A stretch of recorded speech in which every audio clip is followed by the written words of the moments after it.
કે પપ્પાને સમજવામાં બહુ ઉતાવળ ન કરવી, કારણ કે પપ્પા બહુ ઝડપથી સમજાતા નથી. હું જયારે નહીં હોઉં ને ત્યારે તમને આ બધું સમજાશે. આવું જયારે પપ્પા કહેતા હોય છે ને ત્યારે એ સાવ સાચું કહેતા હોય છે. હું જયારે નહીં હોઉં ત્યારે તમને આ બધું સમજાશે. આવું જયારે પપ્પા કહેતા હોય છે ત્યારે એ સાવ સાચું કહેતા હોય છે.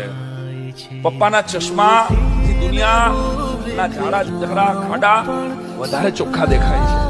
પપ્પાની સાયકલ ઉપર બેસો ત્યારે દુનિયા જે લાગે છે એવી દુનિયા તમારી 40 કરોડ 40 લાખની ગાડીમાં પણ નથી લાગતી. રૂમાલ આપ, પાણી આપ, ચશ્મા ક્યાં છે, મારો ફોન નથી મળતો, મને છાપું દે. આવો દેકારો કરનારો, રોજ સવારમાં આવો દેકારા કરનારા માણસનો અવાજ એ ઠેઠ ધુમાડો થઈ જાય ને ત્યારે એના સંતાનોના કાન પહોંચે છે.